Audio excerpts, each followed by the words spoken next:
Hello, hello, hello, everyone. Mike Arnold here, co-founder, Pat Trading Partners, along with Bob Iacchino. So, again, stock segment. We'll take a quick look at some of the different stocks. Lots of red across the board. We're going to focus on some of the mega caps today. In my weekend overview, I pointed out, and even in the last segment, how the mega cap to SP ratio was breaking down and long-term sell signals in there, which generally means the mega caps are going to continue to unwind even further. By the way, if you are new here, please do consider subscribing, ringing that bell, and hitting the like button. Longer term viewers, please hit that like button and leave some comments. So you see lots of red, lots of red, lots of red, lots of red. Let's see who is here. Let's see who is here. Let me just get to something else. We'll put up that mega cap S&P just to reiterate for people. But we got Tesla for us in the house. Hello, Wavy. All aboard the put train. Yeah, we get some more short-term downward price action. So that's a great way to play it. Great way to play it. Here's your mega cap S&P index. Let me switch cameras here. There we go. Hey, Jake the Snake, welcome, welcome, welcome. All right, so you see here triggering a massive double top on the weekly basis. Lots slower price action. No, we're not going to get there in a straight line, but we can keep getting selling pressure over the next weeks to even months. This is the monthly view you see here. They can easily unwind to literally the breakout play from the COVID. I'll call it the COVID crash, the COVID stimulus. Also, just value growth, still this value growth index I'm following, breaking down to the next harmonic level right here. I'm considering that hit. So I am going to update these. But remember, rotation zones. So we, especially in rallies, when we get these market rallies, which we will get again, major rally in growth, especially junk growth, and then rollover favoring value again. This also has a long way to unwind, and look at this on a weekly basis. It's triggered last week, the massive double topping pattern. So this could take for many weeks to months, favoring value over growth. Keep that in mind. Also, here's the other index ratio I follow, which has not triggered this double top pattern yet, but we already have one that has triggered. So why do I point that out? Because I think a lot of the shift to the go-to names for the last while will continue to be tough plays. And when I say tough plays, even things like Tesla, which again is in bearish mode since it triggered that massive topping pattern, we got the rally back to rotation zone, rotating back down. So still not at that critical 62.5% juncture. Really watch that 771 level on a closing basis. Can you still get rallies in Tesla? Of course you can, especially with broad market rallies. However, it rolled over. We had that today in Tesla, the little gap up. For just a reminder, not necessarily for the longer term watchers, but for the newer, you put up the harmonic retracements and you watch for that key close, whether bullish or bearish, below that 62.5, close below there. You target the gap fill easily with the gap fill, and then kept breaking down throughout the day. My harmonics were 817.08. Little pause there. Then I was targeting 809, dropping below that on the close. And a very bearish close here. You can see closing on the absolute lows. Now, that's where the macro still, well, I mean, Tesla in itself has triggered a bearish pattern, and the macro is very bearish for Tesla. So I wouldn't get comfortable. You can easily play it to long side, especially if you have a strong NASDAQ, but don't get too comfortable shooting for new all-time highs when it can easily roll back over, because based off this close, you've essentially trapped everybody since the 28th back in a losing position. All right. So that's where we sit. Again, my key, if you want to watch for tomorrow morning, I keep an eye now on any rally, 829, 830. If we get back above there, the next really key area is right around 857. So those are your two resistance points. And then above there, above 857, I just keep an eye on the 12.5% harmonic with the declining rotation zone coming in at 864. So you have three major stopping points to the upside right now. Even if we went to new recent highs because we got a strong market rally, 913 is the next target up. So yeah, you can get a decent swing in Tesla, but it's not something to be taken for granted, and you have to really trail down your stops.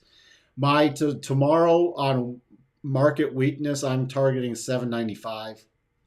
Right in here, we have a retracement, 50% retracement from this run up, the harmonic projection. So that's going to be a very key level. 795. We break below there, 783 minor, but keep in mind you're into a clear path move. So longer term, if this does accelerate, 771 is the next target, then right around 755.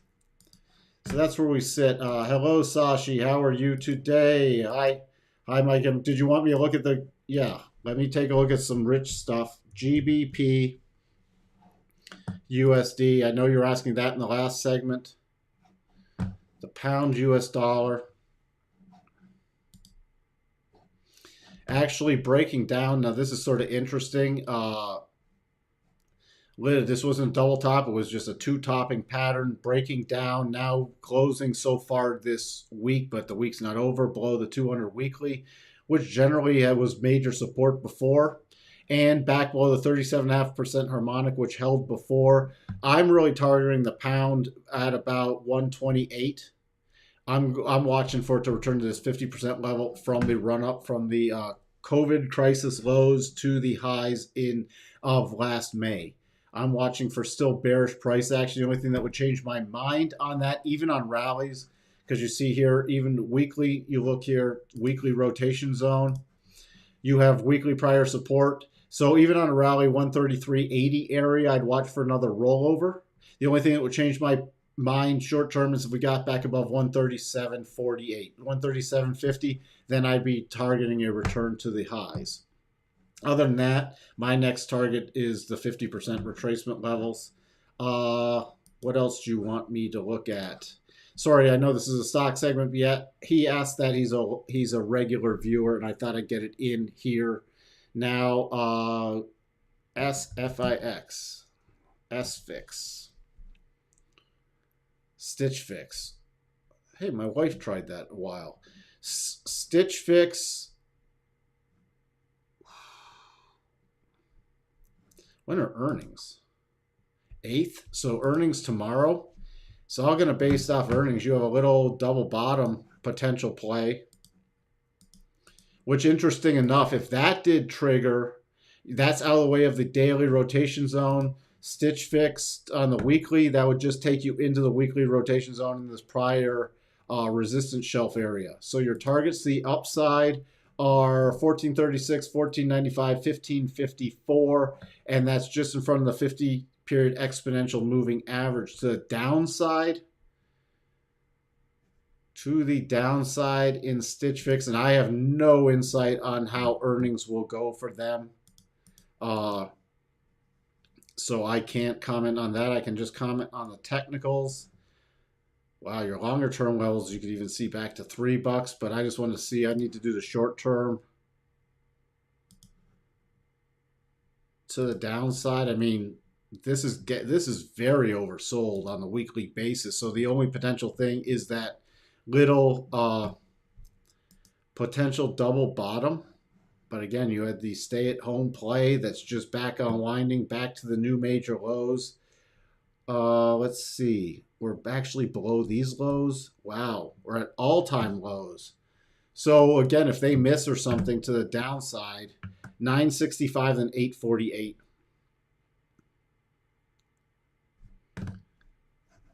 Where else are we? MDB.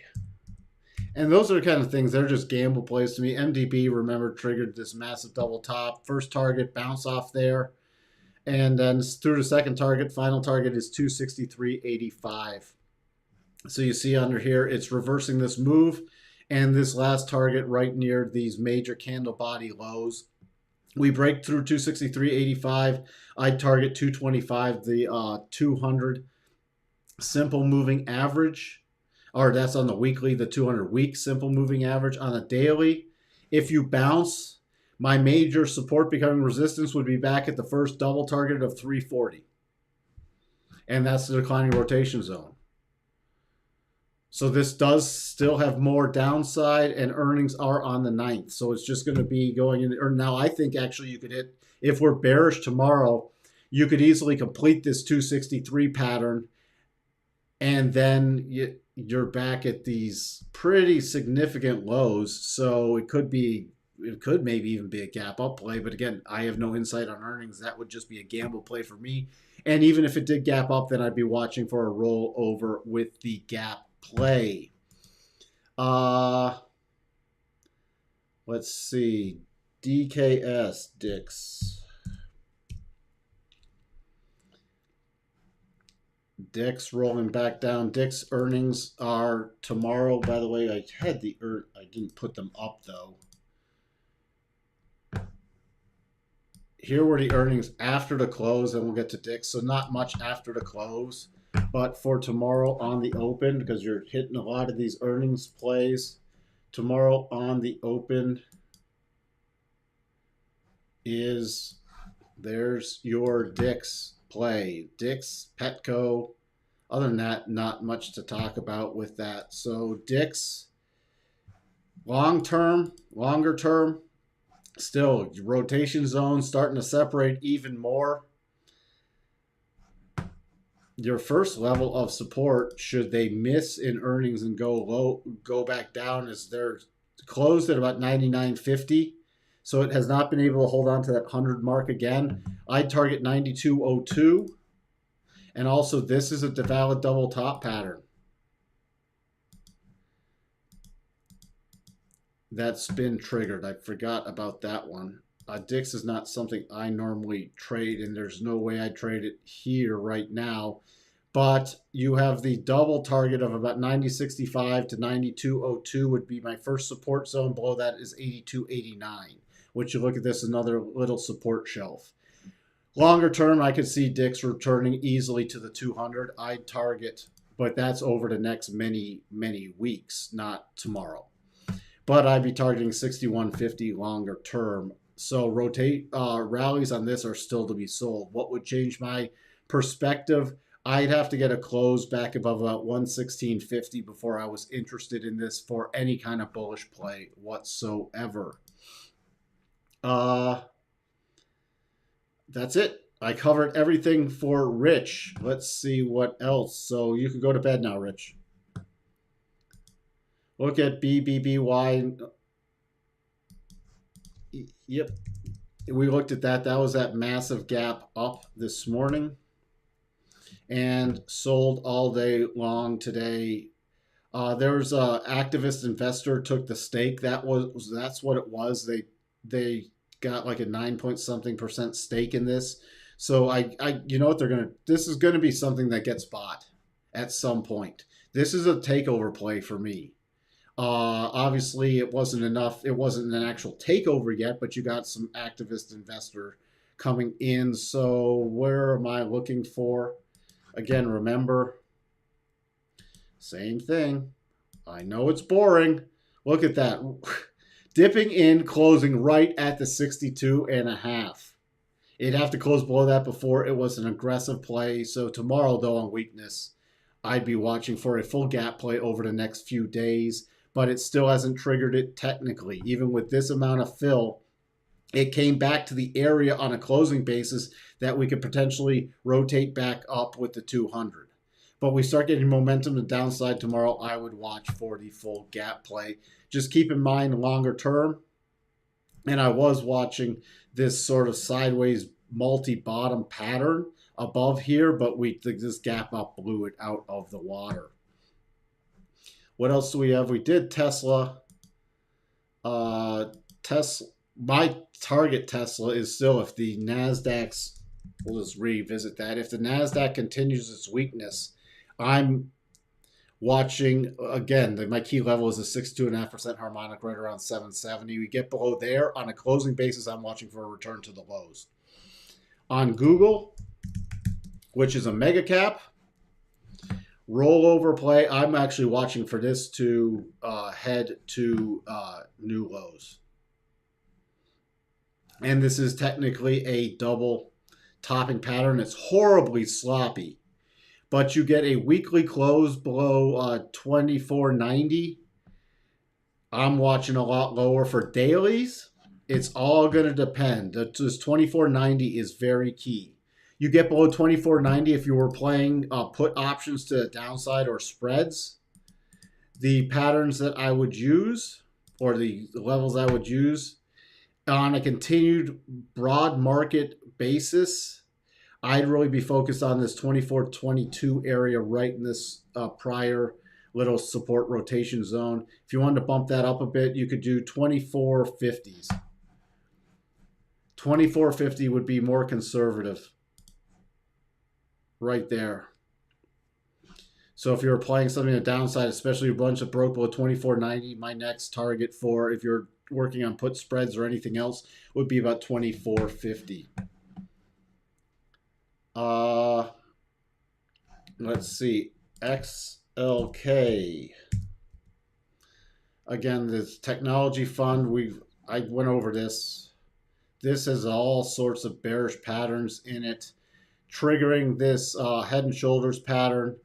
My next major target is 132.06. Short term, you want short-term targets if you're actually trading the XLK.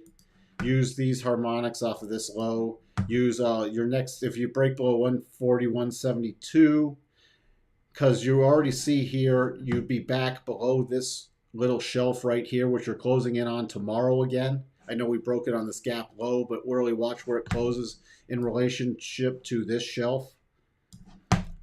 That would be about 143.60.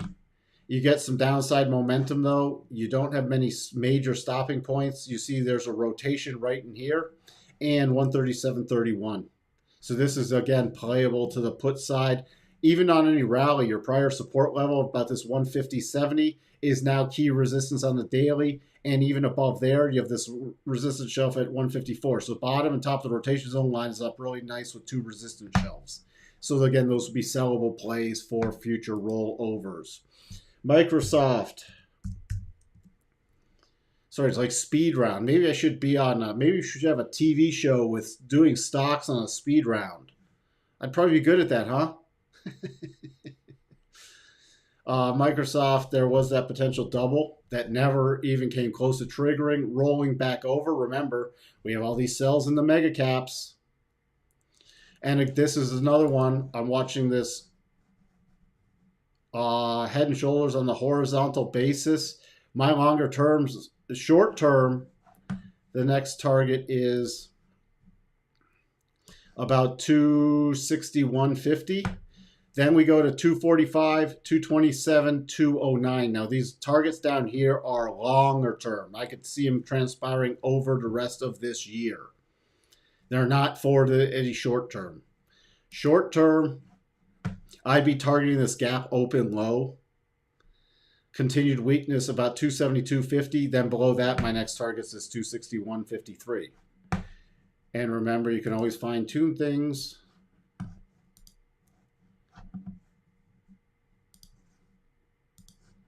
Let's see where this goes. Look at that. Look at that with the harmonic.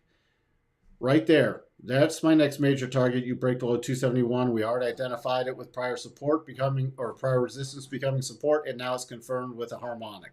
Right there. There's your downsides for Microsoft on a rally.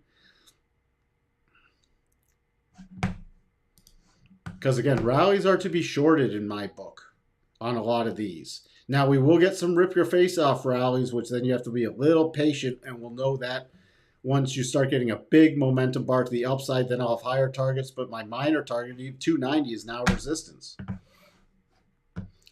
Great, Ken. Glad you are loving the overviews. Thank you for the feedback. Hey, Amit. Glad to have you back. You are welcome, Rich. Rich, who's probably gone to bed. Apple wants to test that 200-day again. Yeah, we took a look at Apple. Again, another mega cap. And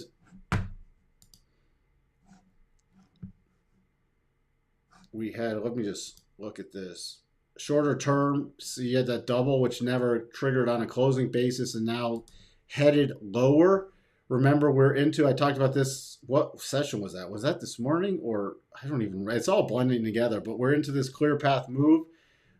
with my pausing area, my next little support area, 158.05 to 157.22, then below that, then I'm watching for a retest of these major gap lows from the 24th of February and that 200-day again. And longer term, I think we will be headed lower in Apple, but there'll be very major support right around this 200. And Apple will still be one of those mega caps that people pile into on any rally. And this is what I mean. When we had that big reversal pattern at the end of February, look at that up day, but then we just continued to roll over and now we're petering out. So everybody who bought after this, or even if you bought pretty much in the afternoon, you're underwater. That's why these plays are, I keep telling people, when you're going against these breakdown plays, and Apple hasn't even triggered the longer term sell on the weekly yet, but this daily is getting into more and more bearish mode. The timing gets tough unless you're exactly precise. You sit and a winner turns into a loser very quickly, and overall I'm bearish. XOM, hey, welcome Tim and Terry. XOM, again, on pullbacks. I think we will get some pullbacks in things in ExxonMobil. And again, these are buyable. These have been a play. You want to know when this first became a play? Before anybody got interested in oil. That's why you got to watch these macro patterns. Because take a look at this. On a monthly basis, I'm just going to put this up here again. This was your warning sign. I got to fix that too. Because we're looking at more and more of the bigger, I got to fix that in the template. But look, I just wanted to point this out again. There was your longer term play. And here was your final target for the double. You see it start, this is the move that started it. You came up there, you got the pullback to the rotation zone on a weekly basis. And then we got the strong rotation back up. Okay, so now your longer term targets for Exxon.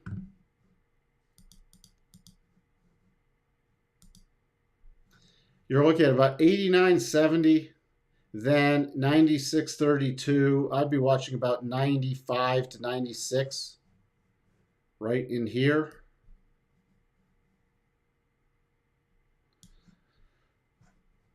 But this is definitely playable for, you can get the bigger pullbacks. Well, I actually have alerts set on this because I'm watching for some pullbacks in this, because longer term, and you're going to have to use a little wider stop because oil can still be very volatile, because you can get a more extended pullback even on a daily basis. But longer term, this is just another longer term. As a lot of these oil stocks are going to just be longer term bullish plays. Even if oil tops out, let's say oil pulls back and tops out 90s to 100, these are still going to be, there's still decent profit margin, and hopefully we'll open up stuff in this country again and start working on investing in longer term drilling projects again, which makes us even more bullish.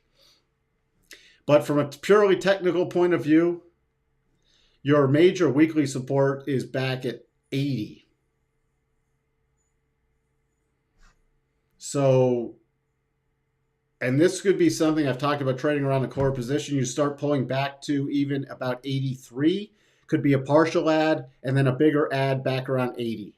And that's not saying, oh, we're just going to keep adding on the way down, but you're saying I'm going to, because this can get some volatility. So instead of going in, let's say your risk per trade is a 2% of your capital, you could do 1%, 1%. And then your stops have to be, down here below 74. So you're still not adding. You're saying add, get a nice little decent price if you get both adds in there, and then you're playing it for the longer term rotation back up. All right. So there we have it. I'm not seeing anything more. Got a lot of things covered here. So we'll wrap this up for today. I'll probably be doing market previews all this week based on what's going on. So join me at 8 a.m. Central Time tomorrow morning. And again, if you're new here, please do consider subscribing, ringing that bell, and hitting the like button. Longer term viewers and subscribers, please do like the videos and leave some comments. And with that, we will wrap it up for now. Everyone have a wonderful evening. And always in this kind of environment, even for put plays, even for whatever plays you're doing, manage risk first. Hey, Raj, can we try SLB? Sure, I'll get one more in. This is the last. Squeaking in SLB. No, I got it. I got you, Raj. Oh, breaking above this resistance self. This is nice. This is nice. Like this play. Schlumberger. Haven't traded this in years. No, don't ever apologize. Oh, look at that. Right against the harmonics, and now looks like it's going through. That's why I love these things. But then you're into this micro clear path move. 45.56 would be my next minor target upwards. This is the pausing bar. Remember, if you can use a pausing bar. This is a pausing bar because you see this bar didn't touch the high. This technically does not have a pausing bar in the 4 hour. So my next target zone would be about 40. To raise a stop on this would be 45.50 to about 46.50. And then up above here, look at this. This is beautiful. Beautiful possible long-term play. You get in here, you're into a clear path move with a target 59.25. So this would be based off that kind of stuff. Raise stop, and then I would actually look to take a partial profit all the way up there. My stop for this, and this is on a weekly basis, and these are longer term plays. And again, you have to play it a little more with these kind of plays based off the volatility. My longer term stop would have to be below about 34.50.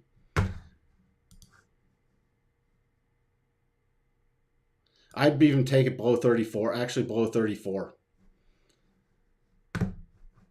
Give it a little room to run, because even if you get some little topping patterns. Now, if you want to be a little more aggressive on a stop, you can use this. Because this is the only thing. So actually, based off of this pattern, I would make my stop slightly lower, below this first target on that double. And that's a weekly double. So you could come down here on the daily, spike down there, and just reverse.